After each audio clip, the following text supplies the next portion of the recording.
Mambo. Mambo mzima. Unajua namba ya mama yako ya simu? Hawajui? Mama hajanunua bado. Unaitwa nani? Luka. Unauza mayai tangu asubuhi? Ndio. Tangu asubuhi mdogo wangu. Kila siku na shule naenda shule. Unasoma pia? Kwa hiyo siku za Jumamosi na Jumapili ndo unatoka unatembeza mayai.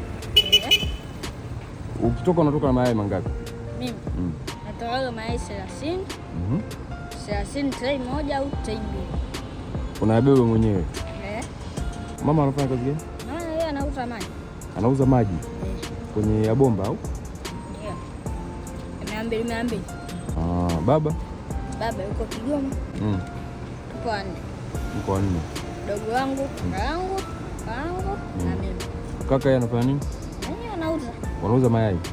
Huu ni mradi wa mama yako au wa nani? Mama.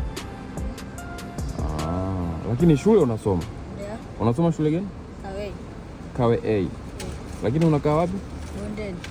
Bondeni kule Kawe? Unafurahia hicho unachokifanya? Kwa nini? Ndio, natamani ingekuwa nipo nyumbani. Natamani ungekuwa nyumbani. Una muda unapata labda wa kujisomea nyumbani? Au unarudi umechoka kama siku za weekend? Nachokaga muda mwingine nafika nakula kwanza.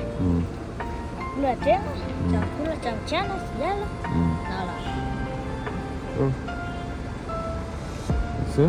Ndoto zako ni kuwa nani baadaye? Ndoto yangu nataka niwe daktari. Darasa ngapi sasa hivi?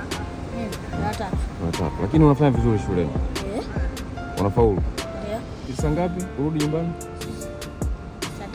Saa 3 usiku. Ni Kawe hiyo? Utapanda daladala au unatembea? Utafanyaje? Huku tu nimekuja bila maagizo ya mama. Mwenyewe. Kwa kutembea? Una miaka mingapi sasa hivi? Mimi 9. Miaka 9. Jamani, balozi wa Soyawani nimekutana na mdogo wangu hapo. Anaitwa nani? Naitwa Luka. Mimi ni balozi wa Soyawani Limited, tunasema jamii kwanza. Sasa nimekutana na mdogo wangu hapa anaitwa Luka. Yeye anapewa tray za mayai 3 kwa siku 3 au 2?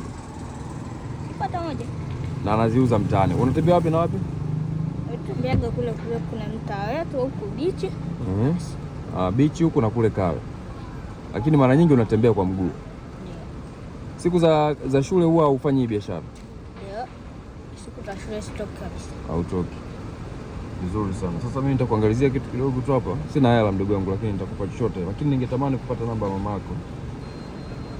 Unasema hana simu? Basi nataka anunue. Nitakuandikia namba yangu basi. Anitafute ili tukufanyie mpango wa sare za shule.